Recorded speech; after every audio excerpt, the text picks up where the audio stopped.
Hello, everyone. Hello. Welcome back to another Team Takeover night. So, I know you are wondering why I am up here by myself. I had to make a grand entrance for your favorite. You know who it is. We're going to bring back the one, the only, one of the most talented people I know. We're going to bring back Paul. Hey, Paul. Yeah. How are you?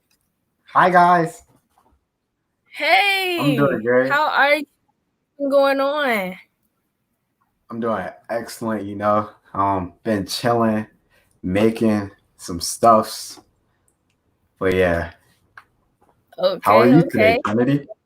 I'm doing really well. I'm excited to do this show and provide Yeah. y'all with information.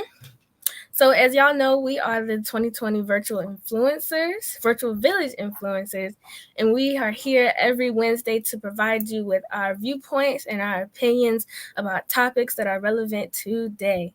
So, today, Paul, what are we talking about today?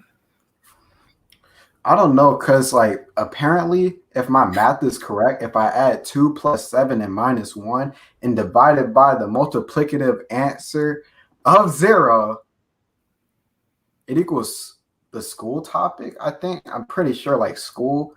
And if I could spell school right, it's like SHWOLE. Schwool. So yeah. Yeah. As y'all can tell, somebody need to go back to school because none of that made sense. Now, so we are actually talking about school as well. We are talking about how COVID has affected us. Mm-hmm. Yeah, COVID has affected us. That one, the most. So I'm gonna bring up all the virtual village 2020 influencers. We're gonna have a discussion tonight. Hi guys. Hi guys, how are you? I'm doing I great. am much better now. Paul gave me the laugh that I needed. Same. He is always Everyone needs funny, to learn. bringing up the energy up here. I see Paul. He's back, better than ever. Yes. Paul had to make a grand entrance. He had to. So, how are y'all? How are y'all doing? Y'all doing good today? So, we are going to talk about COVID in school, which is very relevant today. So, I want to know what is y'all school plan for going back to school for reopening, and how do you feel about the decision, and how does that make you feel? And I'm going to start that off with Paul. So for my school, we're given choices where if we could stay on be online or go to school. There's like sections of it. So yeah, there's on you either choose to be online. We got the paper like a couple weeks ago or a couple of days ago actually, and my mom or dad has to choose if I could stay online, go to school, or I gotta go straight to school. Personally, I choose to stay online because I'm not risking my soul for my education right now. So yeah, I feel like it's good to be safe and aware and just stay online. So through that way. So, yes, Paul, I agree. So, I think we pretty much, Virginia Beach and Norfolk have, I think, the same plan. So, I pulled it up and it says that they have four options. They said the first option is to divide elementary, middle, and high school students into two groups. Each group would attend school 2 days a week and then have virtual instruction the other 3 days. And so, like, say, for instance, Group A would attend Mondays and Tuesdays, while Group B would attend Thursdays and Fridays. And then option two, at least I know for Norfolk, it remains the same as option one for middle and for option one for middle and high school students. And it proposes clustering elementary school students into two groups, where one group would attend the morning and then the other group would attend the afternoon 2 days a week, and then the other three online virtually. And then option three is a complete return to the in-person school experience. And then option four is proposes a 100% online virtual learning platform. So for me, I know for sure my mom, she said that we're going to do the 100% online, which I personally don't mind, because I feel like this year it's going to be a lot better with the online, being that they'll actually have focusing on the online experience versus just giving us packets. And then I also like the four options, because it also gives all parents options. Instead of saying, oh, you have to return back to school or you have to do it virtually, it gives people options on what best fits their child and what they need. And so with that, I'll pass it to Kalia. All right, so it's crazy because all of the college students are in a row, but Clark Atlanta first said that we were going to be reopening with like social distancing and like different measures. So most of our classes were going to be online and we were going to be socially distant. But then within the last week, Georgia had a huge spike in COVID cases. And a lot of the states that the students are coming from, like Texas, Florida, and New York, are red states, which are the states with the highest cases for COVID. So they ended up revising their plan and switching to all remote learning. So my first semester, fall semester, will be done at home, everything online. And I respect their decision because I would much rather be at home and not catch COVID than to be on campus just in my dorm room, because we have to be socially distanced and wearing masks everywhere. So I still wouldn't get the full HBCU experience if I were or were not on campus. So I would just prefer to be home. So I do respect their decision. And with that, I'll pass that over to Jamir.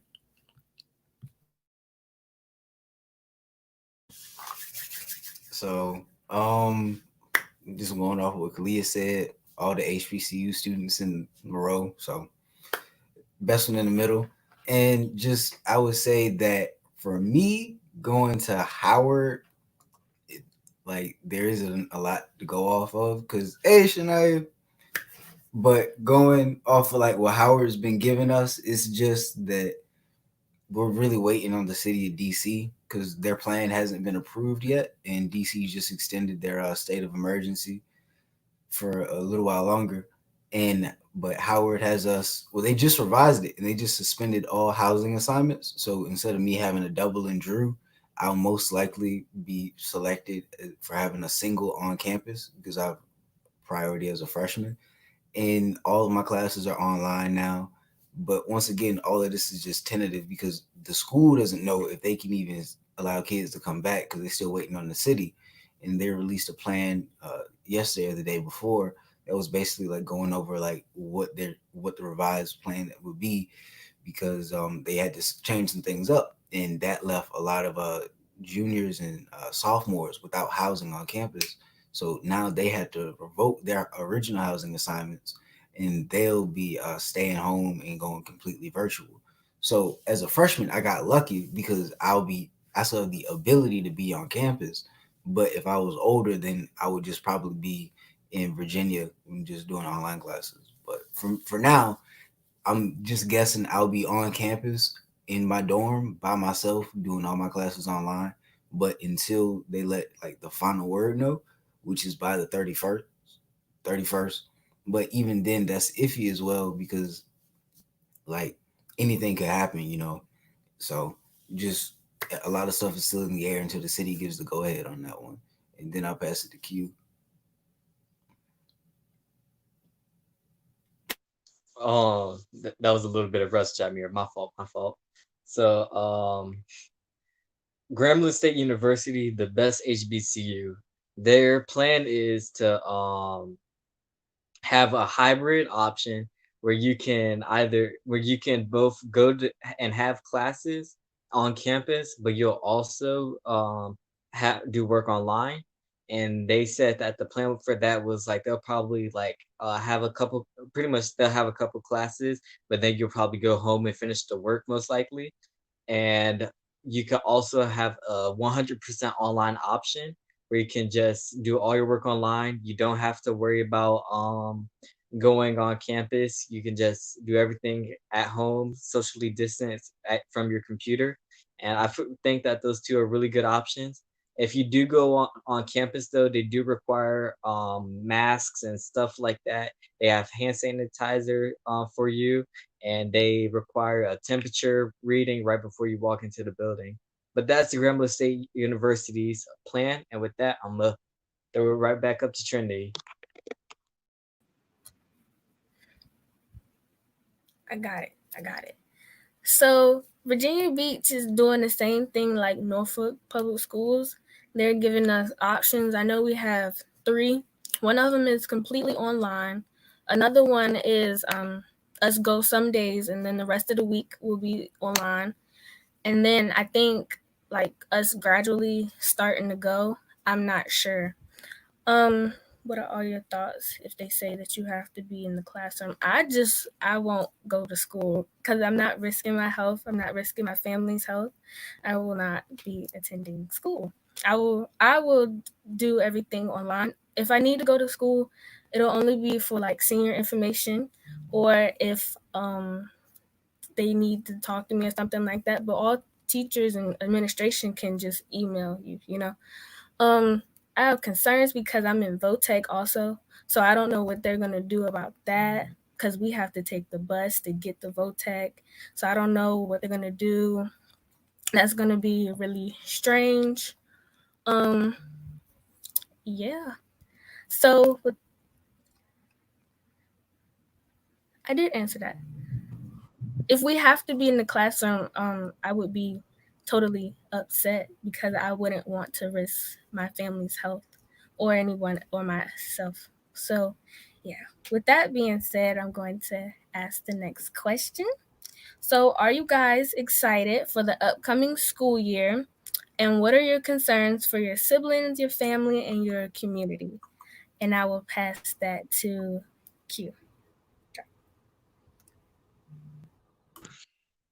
So, I mean, I'm less excited than what I was before they like this whole thing COVID situation got completely out of hand because I'm less excited for the fact that I was looking at this graphic the other day that said Grambling State University was the number one party school in Louisiana, and so I was gonna be turned up when I was down there. I was gonna be teed up, but now that everything got to be socially distanced, I can't go live my best life, and so I was kind of hurt by that, and it took a little toll.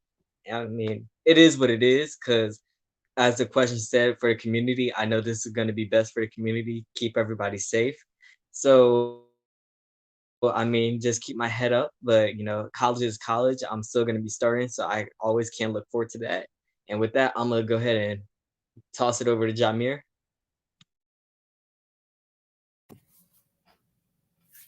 Got you.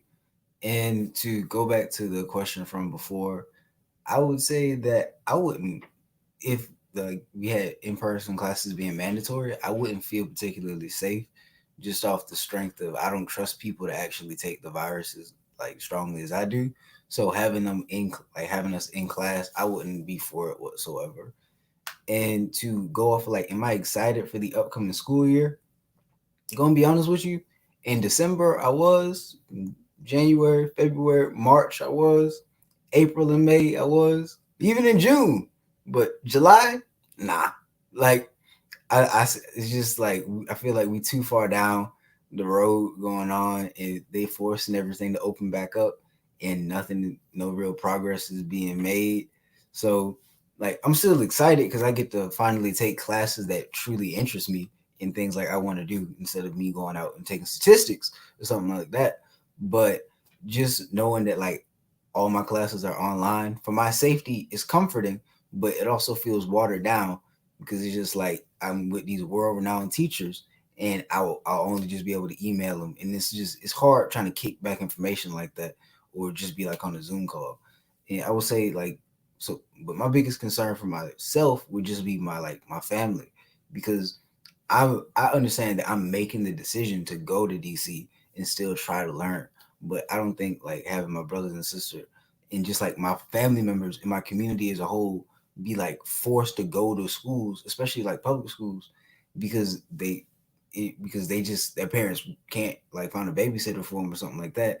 I feel like that's completely unfair because it's just like you can't expect like first and second graders to social distance when that's all they do is just like touch each other and be up in each other's faces and like pushing them into that. And then even like in high school in the morning, the halls were always crowded, especially just moving through class.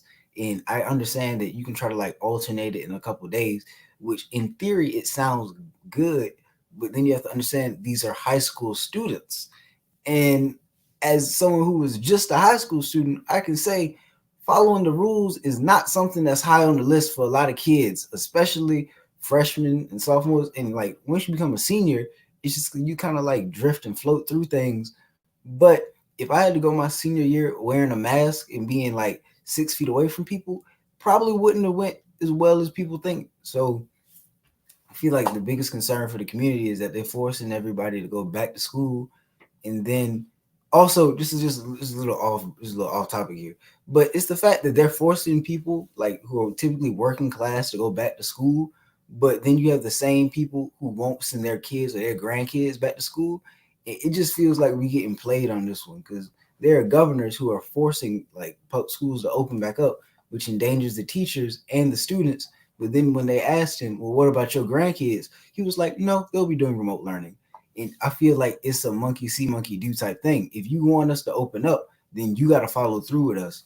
And then in I think someplace in the Midwest or a little bit out west, they have kids, parents signing these COVID waivers in the event that a student would to die, that the school isn't responsible. And it's like we all understand that the country isn't in a place to actually have kids around each other, but it's like the people up top are just lying to themselves and us by saying that everything will be fine. So before I get further down, I'm gonna just kick this off to Khalil. So, bam, look at that, look at that, look at that. No Russ. I completely agree. Like Jamir said and Q said, I was very excited in December. I was super excited. I was ready to go down to Atlanta. I was ready to get my dorm stuff. I was ready to be on campus. I was ready for freshman week. Like I was just pumped. And like Q was bringing up, like I picked up HBCU, of course, for the culture and the experience and the all well-roundedness of being around your people. But Atlanta is turned. And I had already bought a ticket to a party like back in November. And I was just ready for like stuff like homecoming and all those events and things of that nature. So when COVID came and was snatching all that stuff away, it kind of just dwindled the excitement down. But I am still excited to be a part of the CAU family. I'm still excited to be a part of that community and get into some classes that I really want to take versus just general ed classes. Um, some concerns I have for my community, my sibling, and just me in general is opening back up. My sister is going to the 6th grade. So if everything opens back up and they're forcing students to be in classrooms, I'm very concerned for how her first year in middle school is going to go because like Jamir said, I know as a high schooler, if they were telling us to social distance and this is my first year, and if my friend don't look sick, I'm not going to socially distance because that's my friend. I'm going to talk to my friend. I'm going to congregate with the people I know. And I know, especially for elementary schoolers, that's going to be very, very difficult because if they get too hot, they're going to want to take their mask down. If somebody's mask look cool, they might be sharing masks and swapping masks and touching each other and sneezing everywhere. And one or two teachers is not going to be able to contain all of that childhood experimentation that goes on in elementary school. So I'm very concerned about that. I'm also concerned about the single parents, single mothers, or struggling parents or grandparents who, even though they're giving us choices for remote learning, the parents that don't have the capacity to facilitate remote learning. So they have to send their children back to school to get an education because either they won't be home to facilitate remote learning, they don't have computers, they don't have printers, they don't have all the stuff that remote learning needs. So they're forced to send their children back to school, and they're getting the lesser of two evils. So either you send your child back to school and risk them getting COVID, or you keep them at home and risk their education. So that's the one major concern I have for my community. And with that, I'll push that up to Ayana. I definitely agree. And every time that gets me is when you said the lesser of two evils. That's definitely a concern. So as far as me, I'm I guess I'm excited for the school year, being able to take my classes virtually, being able to do it when I want to instead of, going to school, 7 or 8 hours a day and then going through the classes and everything. And so just being able to have a remote learning in place for me is fine because I learn just fine, either way. But I definitely agree. So when it comes to younger siblings, like I know Jameer, Paul, Kalia, they have like younger siblings. So when it comes to that and trying to get them motivated to learn and then having them to get on Zooms and just everything that comes with that and then helping them with their homework. So I just think that's also a concern when it comes to that. But I mean, overall, I think it's a good plan to continue virtually and then improve virtually instead of trying to send students back to school. But like you said, some people are some parents are, I guess forced to send their kids back to school. And then I read this thing that my friend sent me saying that imagine someone with COVID walking through the same hallways that you're walking through, sitting in the same classroom, eating, going to the same bathroom, eating in the same cafeteria. So you're spreading it that much. And then just being able to risk your health like that isn't right. So with that, I'll pass it to Paul.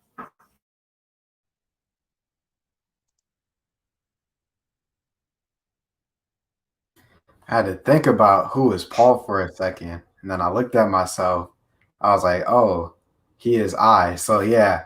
Um, Personally, I'm like, uh, it doesn't really phase me how I gotta be online anymore. Cause in the beginning, not in the beginning, but at the end of the school year, I was online. But I'm just very concerned about being distracted because with these screens in front of me, my eyes will get glued to them and then they'll experiment and like go through a whole nother world.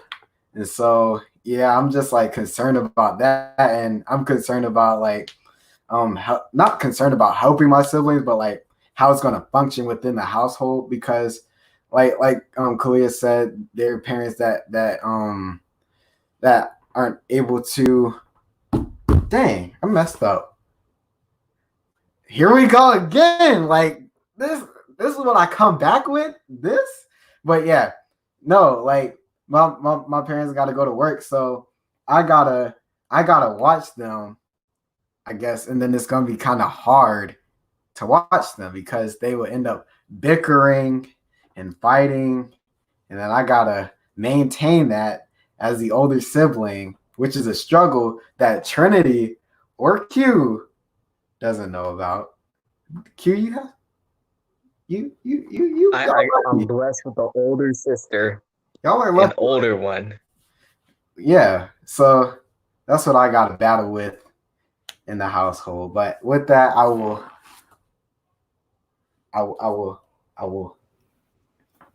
Thank you. Thank you. I got it. I got it. Thank you. Thank you. Thank you. So,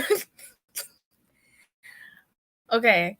So I am very excited. Well, just a little bit, but I am a little bit excited of this upcoming year because this year I will be a senior and this is my last year. I'm excited for all the activities and events that may possibly happen. But I'm still having faith because, I'm still having faith because they have time to get a plan together and get things situated so we can still have the events and things that go on with social distancing. I am I don't have siblings, so I don't really have cousins near my that are younger than me for.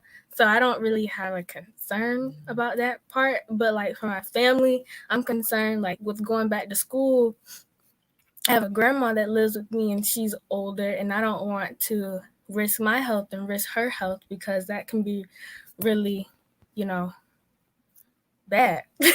So, oh, and also like Ayana said, what if one kid has COVID, tested positive, and doesn't know it, and then when they find out, because when you get to middle school, you switch teachers, so that means you're going to 5 classes a day with 30 other students, affecting around other kids. So does that mean that that class has to quarantine and that teacher has to quarantine and then the whole school has to quarantine? Like it is not making sense to me as to why they have to be put back in school, because it's a risk. It's not, it's a risk.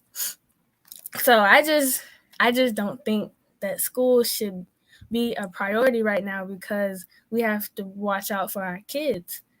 It's like Kalia said, kids might have a Superman mask and be like, "Oh, that's cute. I want one. I like that. Can I try it on?"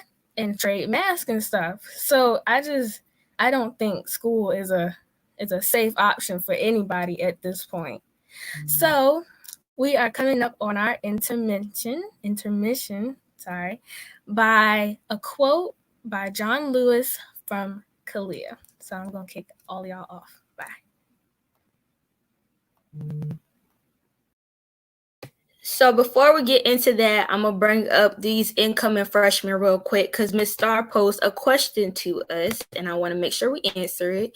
So Miss Star asked us, have they created ways for you all to virtually engage with other students? Is there an effort to create as much of a freshman year experience as possible virtually? So I'll pass this over to Jamir first. This is gonna be quick. I don't know. I do not know how it be given information that contradicts the last information. They speak of like because they said that there's gonna be a virtual Bison Week and a virtual orientation, but as far as I know, you know what I mean. Like my freshman experience is just sort of just at the house, checking my emails every 3 days, seeing if something is new. I get a lot of random information, but nothing that really pertains to what's gonna happen to me in August. So, illustrious though. I kicked this off the queue. I'm kind of in the same boat as Jamir, honestly. My HBCU, they haven't really been giving me information of any events or any things that's happening virtually. A news article did go out about SL Live, which was a group that I planned on joining, and they're pretty much like the forefront of Grambling State students. And so there was like a news article. I wasn't able to read it yet. Hopefully they'll find a way we can do it. But other than that, no, I just been sitting here chilling. Haven't even really got an email from them. So at least Jamir, he's getting like the spam mail. I got this cobwebs on my stuff, but it's all good. And Kalia, Y'all know the best HBU got us taken care of. So Clark Atlanta actually had a new student orientation, and they also have multiple financial aid workshops and stuff to get us connected. Also, the AUC Center has an Instagram page, so they've been having lots of forums for freshmen and lots of different group chats to help us get connected to everything that's been going on. And Dr. French, our president, has been holding town halls to keep us informed and in the loop with everything that's been going on. So there has been ways for us to get connected, but me as the antisocial introvert that I am, I need to be in person in order to make friends, because I don't make friends by myself. I need like energy to feel. So even though it is a lot of opportunities, it's still hard for me as the person I am to connect virtually. So yes and no. And with that, because the best HBCU always gonna make sure we taken care of, I'm gonna kick the other two HBCUs off. And just in this moment, I wanted to recognize John Lewis, the civil rights activist that passed recently, by reading just a short biography about him and his greatness that he achieved while he was here. So John Lewis was born the son of a sharecropper on February 21st, 1940, outside of Troy, Alabama. He grew up on his family's farm and attended segregated public schools in Pike County, Alabama. As a young boy, he was inspired by the activism surrounding the Montgomery bus boycott and the words of Reverend Martin Luther King Jr., which he heard on the radio broadcast. In those pivotal moments, he made a decision to become a part of the civil rights movement. Ever since then, he has remained at the vanguard of progressive social movements and the human rights struggle in the United States. As a student at Fisk University, shout out to the HBCUs, John Lewis organized sit-in demonstrations at segregated lunch counters in Nashville, Tennessee. In 1961, he volunteered to participate in the Freedom Rides, which challenged segregation at interstate bus terminals across the South. Lewis risked his life on those rides many times by simply sitting in seats reserved for white patrons. He was beaten severely by angry mobs and arrested by police for challenging the injustice of Jim Crow segregation in the South. During the height of the movement, from 1963 to 1966, Lewis was named chairman of the Student Nonviolent Coordinating Committee, or the SNCC, which he helped form. SNCC was largely responsible for organizing student activism in the movement, including sit-ins and other activities. Often called one of the most courageous persons in the civil rights movement ever produced, John Lewis has dedicated his life to protecting human rights, securing civil liberties, and building what he calls the beloved community in America. His dedication to the highest ethical standards and moral principles has won him the admiration of many of his colleagues on both sides of the aisle in the United States Congress. So with that, we honor John Lewis, and I can bring up everybody else as we get on into our next topics. It's not coming back. They're not coming back. Oh, here they Okay, that was wonderful. So, welcome back, everyone. We're back. So, now we're going to be talking about the aftermath of COVID-19. So, what was the most difficult moment during this pandemic, and what was the highlight of during this pandemic? And I'm going to drop that down to Paul.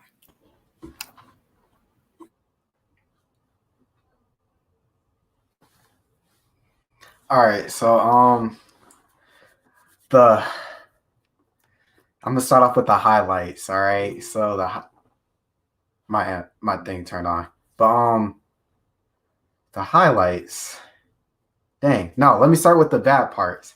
So the bad part is that my season got canceled for track, and then the other bad part is no, that was the only one I had. So yeah, that was the only bad part. I feel bad for the seniors that had to go through not like um uh a season for their sport. So yeah, and that's the bad. Let me go to the good. Sorry, I'm sounding a little slow right now, like a little my mental is kind of backtracking at the moment. So the good parts, I get to chill, get to help build my craft, making videos and everything, slowly building myself up, building that self-confidence. You know, I've been very drippy lately. Yeah. And so I'm gonna pass that to Ayana. Whoa, I was about to go the wrong way. Had to wait, I did go the wrong way. Wait, no, never mind. I had to So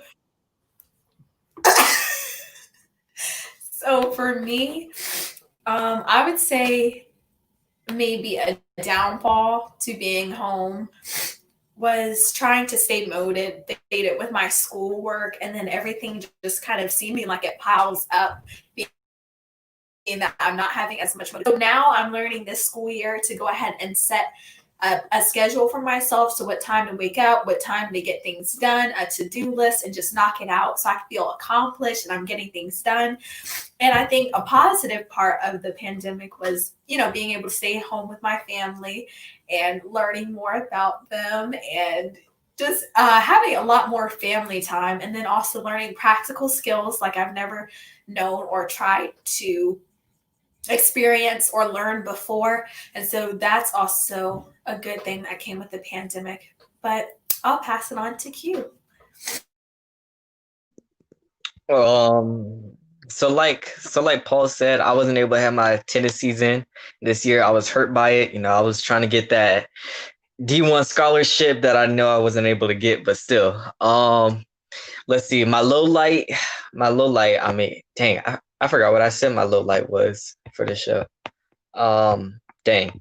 I mean, it's been a whole bunch of low lights. Oh yeah, that's what I said. Okay, so I'm a social person, and so me having this, my bad, so me being like a social person, having to like stay indoors, it's like aggravating, because I want to interact with people, but I can't. And so it's like I just have to look at these five beautiful faces via a screen, and I can't like really just dang, I just really hype Paul up right there. So, I can't like just really hang out and get with them and talk to them face to face. And, that kind of hurts me a little. But, I know it's for the good. My highlight, I don't really got one. I'm gonna be honest with you guys. I mean, it's shoot. This internship, I guess. That's a highlight, I guess. But I'm gonna go ahead and throw it up to Kalia. I'm glad we could be a highlight for you, Q. We be trying. We be trying. So, a difficult moment within this whole COVID-19 thing will probably be the uncertainties of everything. Like, we really didn't know what was going down. Like, our senior year was just going down, down, down, down. Like, at first they were like, okay, y'all are out of school for this day. Then they were like, you're out of school for this week. Then they was like, you out of school for the rest of the year. Then they was like, we don't actually know when y'all are ever going back to school. And so we was like, okay, like what's going on? It was a whole lot of uncertainty with everything. Graduation, like we worked hard. Like I've been in school since preschool, and I worked hard all them little years to graduate, and then for them to be like, oh yeah, y'all not graduating either. I was like, so what are we going to be able to do? And then for my family members, I have a lot of cousins that have respiratory issues. I have family members with immune deficiencies. So if they caught COVID, it was over. So having to worry about how they were interacting with the world, it was just a lot of uncertainty. So I guess that would be the most difficult. My highlight, I had a lot of highlights. I'm not even gonna hold you. Opposite of Q, I'm very antisocial and very shy. So being in the house was nothing for me. Like that gave me time to recuperate myself. Spending time with family, and like Ayana said, I knew my sibling, but I didn't really know she had an obsession with annoying me until now. So learning her and all her quirks, and then graduating, because we actually did get to graduate. So graduating was a highlight. And then, of course, this wonderful internship with these beautiful, brilliant minds, getting to know Professor Q, Professor Jamir, Ayana and her talented self, Trinity and her pretty self, Paul and his very unique and artistic self. So getting to learn them and Miss Star and Mr. Rodney was a great experience. And with that, I'm not even going to try to pass it. I'm going to just hand it over to Jamir.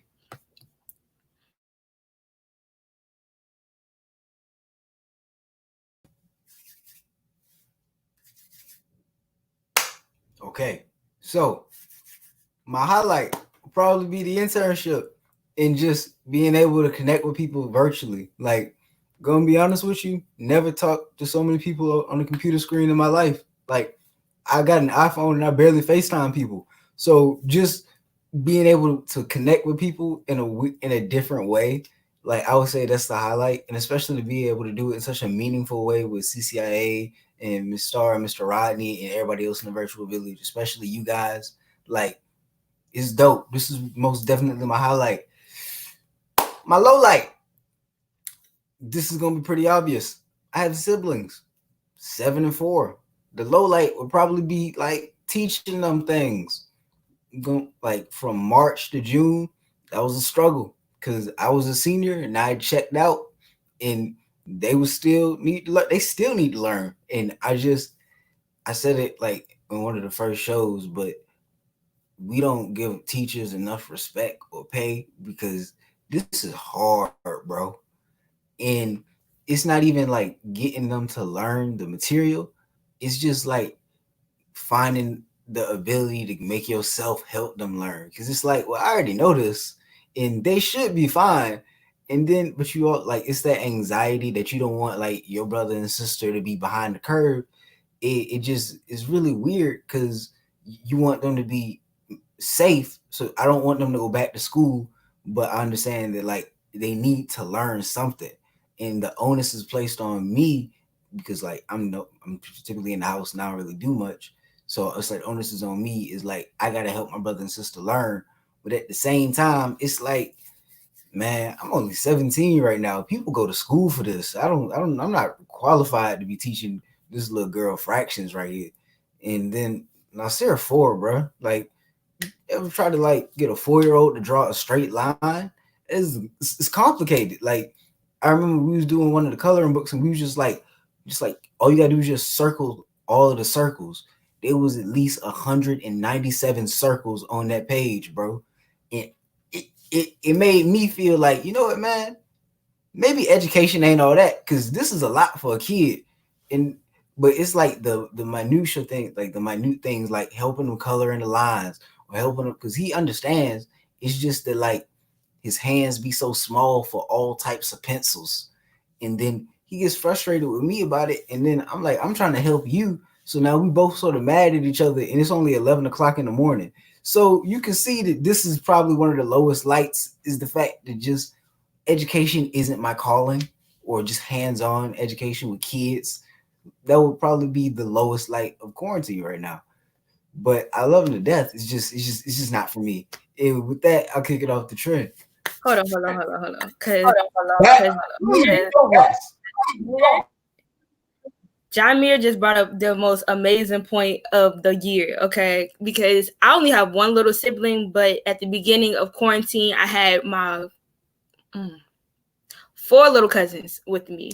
And that was 1st grade, 3rd grade, 5th grade, and then another 5th grader. So I was like, okay, having to teach them was a mess. Having to learn their different personalities was a mess. It was one person that if you told him he got it wrong, he would give up and go pout in the corner. It was one who was learning fractions, and I hate fractions, so I can't teach something that I barely understood. And then it was another one who got everything super fast, but then when she needed help, I had to teach her from the ground up. And I was just like, I don't know how teachers do this. Like, how do you guys master all of these personalities and still come up with lesson plans? Like, y'all gave us the lesson plan and I did not know what to do. Like, I don't understand how y'all do it. So shout out to teachers. And with that, I'll give it over to Trinity. Okay, first of all, I salute y'all because I didn't have to go through none of that. Second of all, shout out Q because he is going in the education field. So, whoop, whoop, I'm glad that you have the patience for that because we obviously don't. So, my low light was that the most difficult moment was that me and my friends were of age. We are driving. We were ready to go. Like, this is summertime. We about to go out. We going everywhere. And then we found out that all this, everything's shutting down. We can't go nowhere. We can't hang out. It was like, and then we found out we got to be in the house. We couldn't see each other. Like, FaceTime wasn't enough at that point.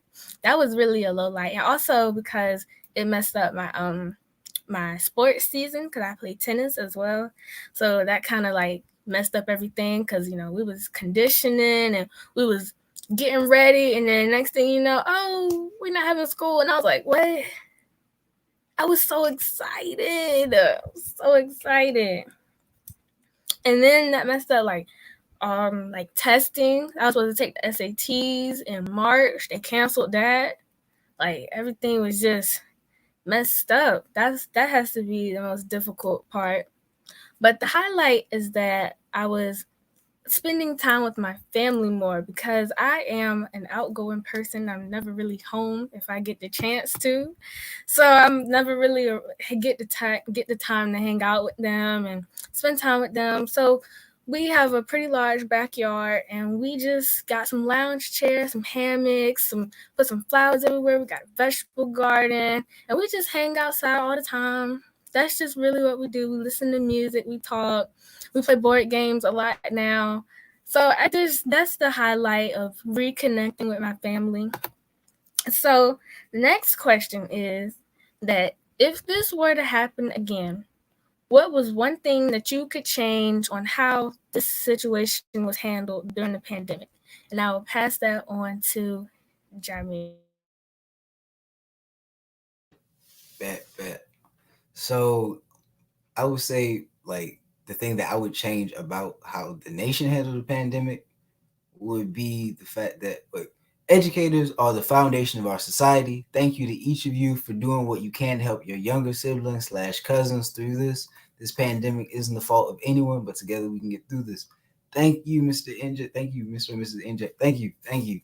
And so I would say like one thing that I would change about the whole pandemic would be the fact that I wouldn't want it to be so like politicized because it doesn't matter if you red or blue. Like over 100,000 Americans have died, and Black people have died at a disproportionate rate due to pre-existing conditions because of like the system. So I would say it shouldn't be politicized. Like the fact that we have people going out and protesting that their constitutional right is infringed upon because the government was just like, can you just wear a mask for a couple weeks and it'll be good?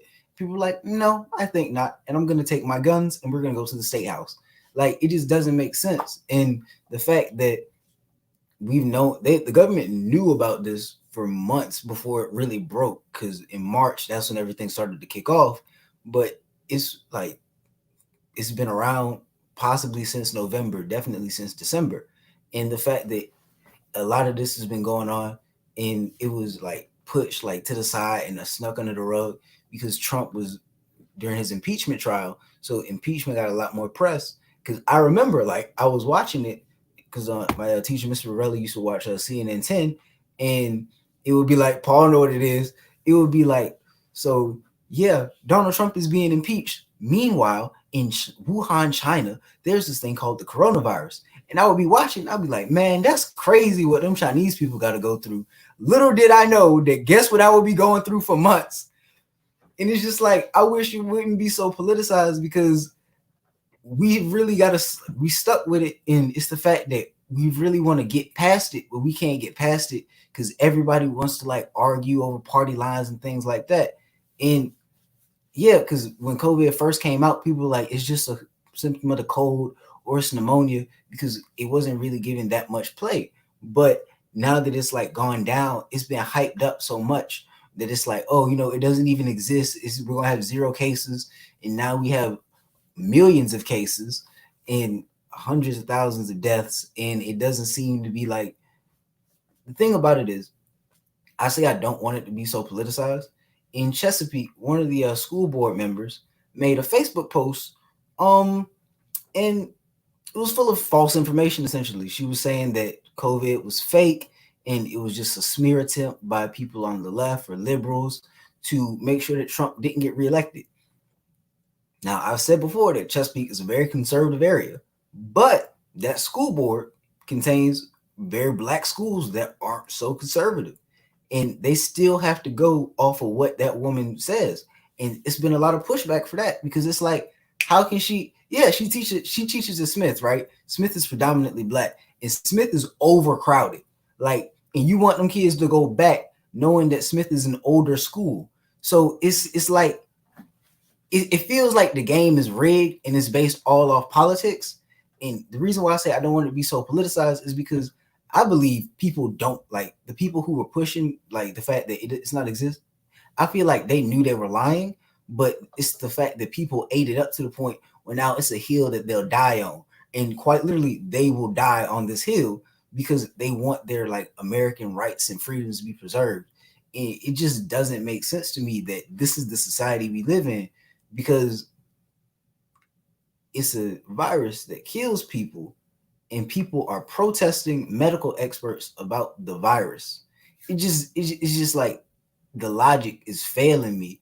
And it's the fact that I know for a fact the people who are going to be negatively affected the most of this aren't the white people. I'm going to say the white people in the suburbs protesting because they want to go and get like a haircut, things like that. It's going to be Black people who are forced to work because they don't have any other source of income. It's going to be Black kids who are forced to go to school because their parents can't afford to not like give them a private tutor or something like that. Or another thing, there was this 15-year-old girl who was sentenced to, she was jailed essentially because she had a disability, and her work, and well, one of the care providers for base, well, it was a social worker. They went and they was like, yeah, she's not turning in her work, so she just needs to be punished. And the court system was like, bet, I got you. And then they put her in jail. This is a 15-year-old girl put in a cell during a pandemic, and then the judge recently refused to release her, and she's crying, like she's broken, she's shattered, because she says, I just want to see my mom, I will be obedient. That's not something a 15-year-old or anybody should be saying right now. Like, we're supposed to be a nation that's comforting each other, but here we are punishing kids for not doing their work, allegedly. And it was the fact that she was on a different learning track as everybody else, because remember, she has a disability, and the work was getting done. The social worker didn't consult her teacher whatsoever, just put the X on her name and sent her out there. And it's like more situations like that will arise because Black people don't get a fair share in the educational system or in the country. So, like, just seeing how all of this is so politicized, and it's like you see two people bickering over whether you should wear a mask or not. Meanwhile, Black bodies are just filling up shallow graves, and nobody seems to care on that one. So I would say, if we was to change anything about the pandemic, it's like treat it like it's an actual thing instead of a partisan issue. But with that, I'll kick it off to Khalid, because they said I was going in too much and I wasn't leaving much. So I'm gonna pass it. I'm gonna pass it. Jamir ate that up and left no crumbs. It's like, what are we even here for? Like, what else do we got to say, y'all? What else? Else is there to say? Anyway, so if I would change one thing during this pandemic, I would definitely change how it was handled. Like Jamir said, all of it. It was not taken seriously. Like, everybody was saying that it's not that bad. It's not that many cases. It's just as bad as the flu. Like, you guys really don't need to worry about it. It was little to no transparency on the real numbers, the real cases. And so when everything just started taking the world by storm, everybody was caught by surprise when the people who had the most power and the most influence knew what was going on already. And while they were protecting themselves and shielding themselves from the pandemic, it just ravaged the nation. And so many innocent people, groups, and everything was caught in the line of fire with this pandemic. And it's just so crazy how people would literally go to the Capitol and advocate, threaten to vote people out, and all of this other craziness because they don't want to wear a mask, because salons are getting shut down, because amusement parks are getting shut down. But when Black bodies were dying at the hands of police and of COVID, nobody was raising voices for that. Nobody was elevating their stories. Nobody was speaking on that, when a whole bunch of other stuff that was way more important than a haircut was going down. Nobody spoke up for that. But when somebody says, oh yeah, you can get your hair done this weekend, they want to go to the Capitol and say, we're voting this person out, we're protesting this, we're protesting that, because their rights are being infringed upon. So not only was this not taken seriously, and not only was it made light of, even though this was a critical illness, it also brought light to how backwards the American ideologies can be. Like, you're really pressed about your appearance more than you're pressed about lives and people's livelihoods. So if I could change one thing about COVID, it would definitely be the transparency, the narrative that they pushed out, and just the fact of everybody's whole perspective about the disease, like how they thought it was something slight when it was really something that ravaged the nation. And with that, I'll drop that down to Q.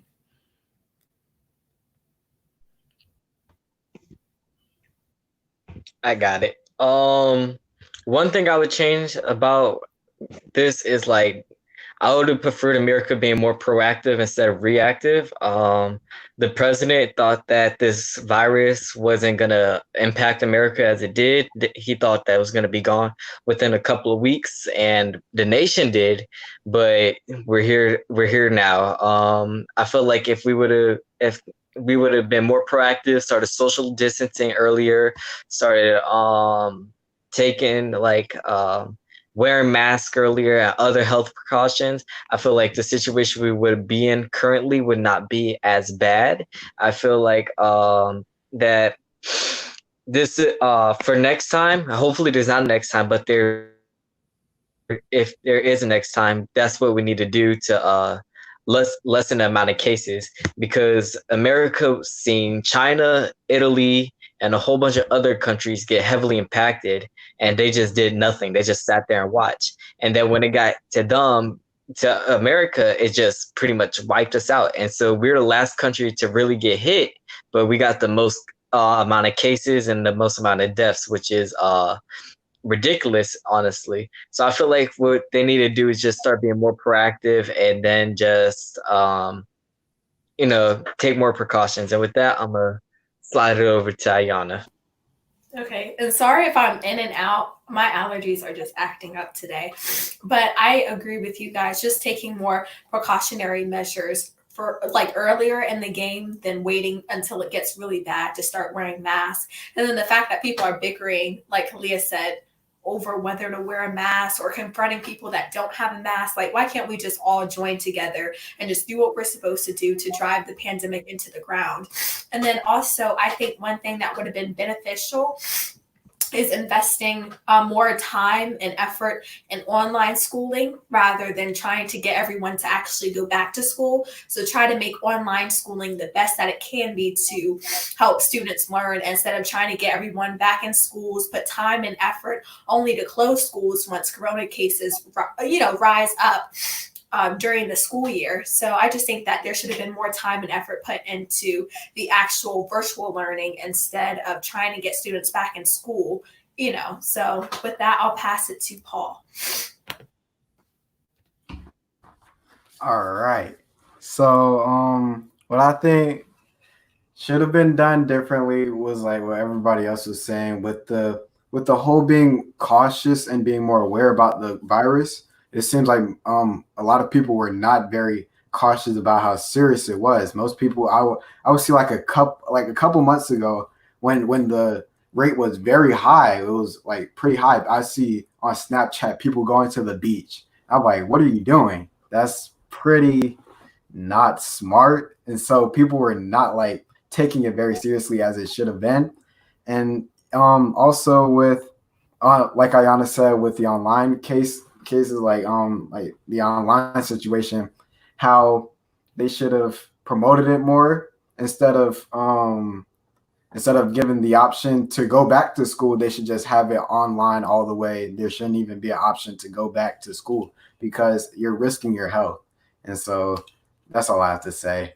I'm gonna lob that up. Okay. So, thank you, Paul. I got that.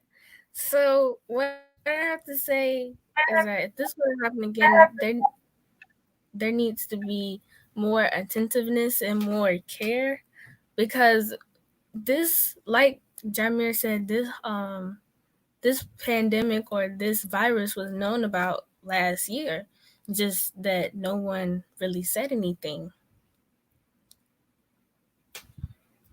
No one really said anything, and if they knew about it, they should have took precautions or even made a plan or even sat down and said, hey, this is what's going on, this is what we need to do.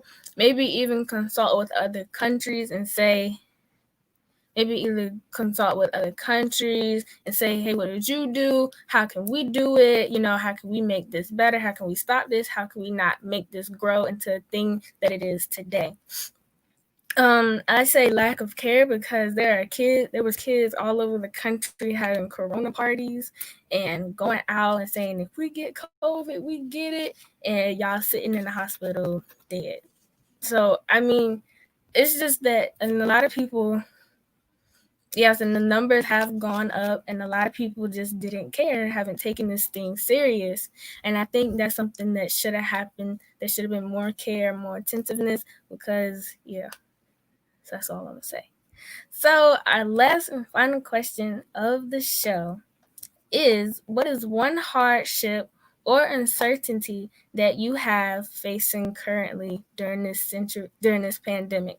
And I'm going to pass that on to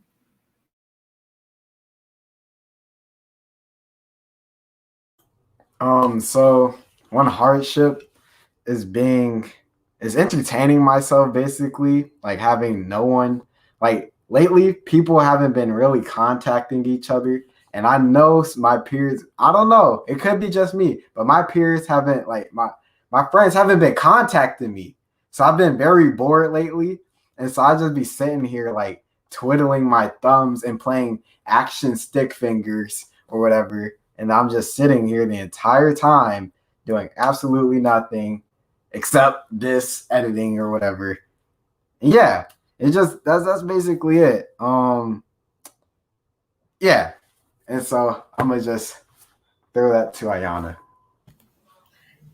Thank you, Paul. So for me, I think that like going into my junior year, the biggest uncertainty that I'm facing is like my college trips. So I was going to plan to maybe do them throughout the school year and mostly get them in during my spring like time of 2021. And so now I feel with this pandemic it's going to be pushed towards the summer before my senior year. So trying to get my applications in, deciding which college to go to pretty late. So just the uncertainty of college trips, and then also the uncertainty of like when we're going back to school and when it's really going to be over. Because right now there's no end in sight. So once they start sending kids back to school,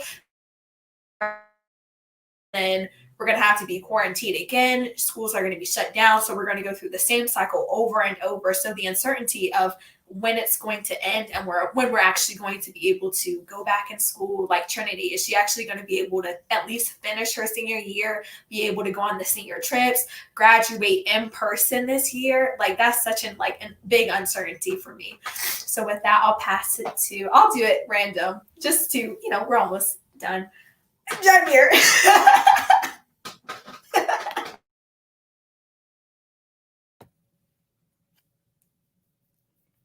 Why was Q ready to answer though?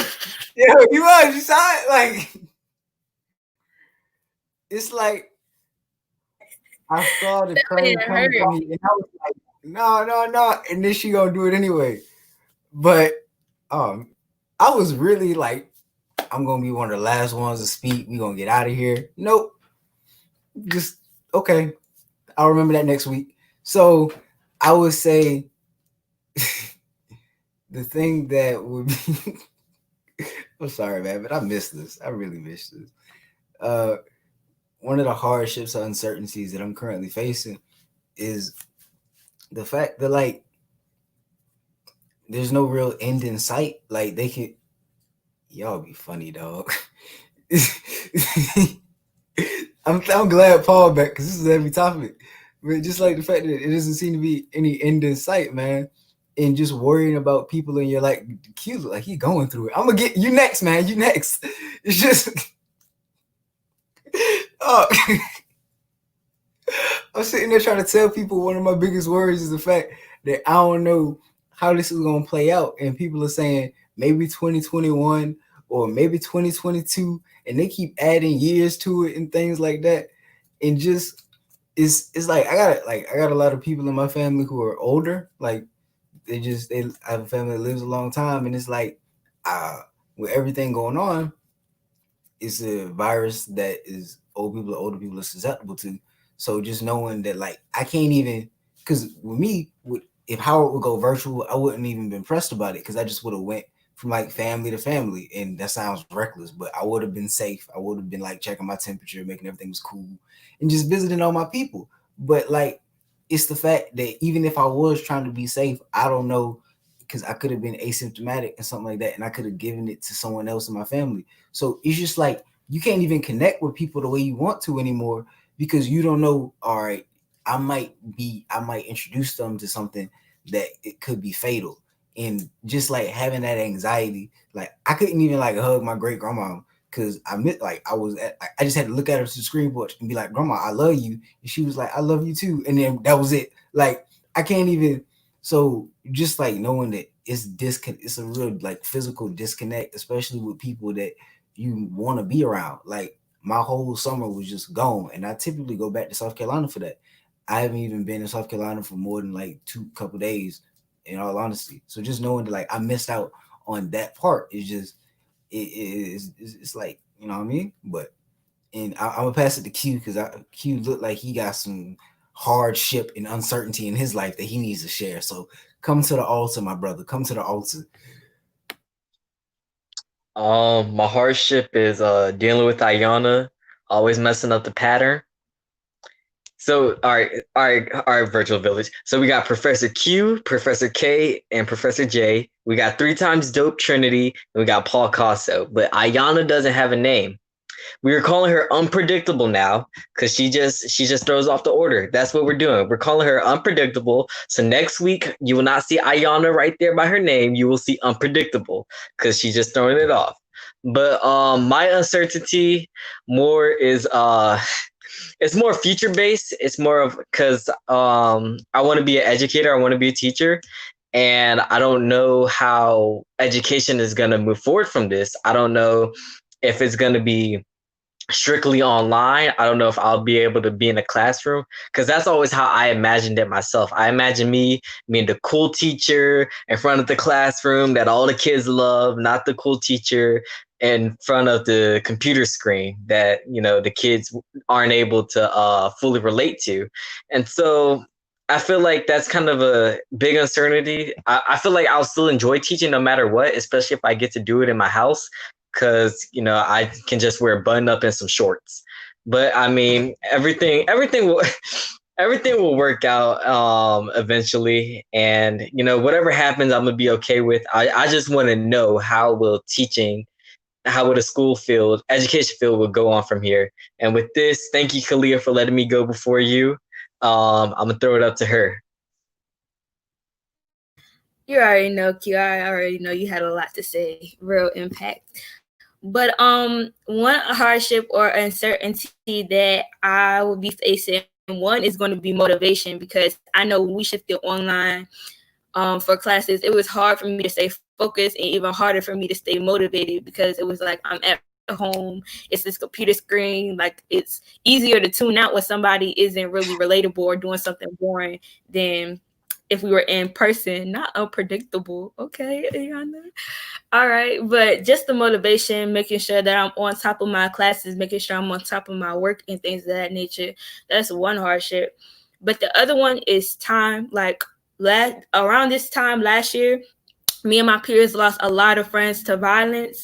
And so we were going to try to make up for that time and try to congregate and spend as much time and make as many memories as we could this summer. And then this summer was taken by COVID-19.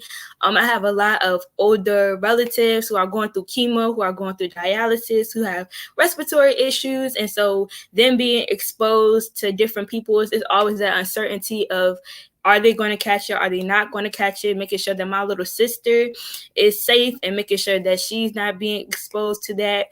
Us having to constantly go outside to get food, working, and all that other stuff. You don't know if you're going to catch it or not, because like Jamir said, you can be asymptomatic. So that's one uncertainty that's really like taxing. And with that, I'll pass it all the way over to Trinity, since we're going out of order. Thank you. Since Miss Unpredictable had to mess up the order. Yes. Ugh. Anyways. That was one time. One time. Throwing all the shade. I'm throwing all the shade. Cause she deserved it. Anyways. So one uncertainty that I have is senior year. I know for a fact that I take senior pictures on one of them days. I know I got it booked. But is that, like, how are they going to do that? How are they going to deal with all, because Virginia Beach has 12 high schools, so how are they going to do all that with all these kids? And that's another uncertainty. I know another uncertainty is that college, like, who will be taking SATs, who will not be taking SATs, is anybody lowering tuition, like I need like all the updates, like when are they coming out? I'm just sitting on the edge of my seat. Also picking a college, that's very hard. I know I'm going to an HBCU. I just don't know which one yet. I'm not going to Howard, not going to Clark. HU. What are you even doing at this point? Not going there. That's what I'm doing. But yeah, we have no shade. I love you. You the one. Love y'all. But yeah, it's a lot of uncertainty that's going on in all of our lives, and that we are glad that all of you that tuned in and watched us and heard our opinions. And thank you for the shares and the likes and the comments and interaction. We love you. Miss What? She said, please tell us how the adults in your family, community, places of worship, virtual village can help and support you through all of this. I know for me, my mom has been very, very, very supportive, and she's allowed me to transform my room into a dorm room, and she's always been at the forefront of supporting me. So just being there, I really can't say anything else.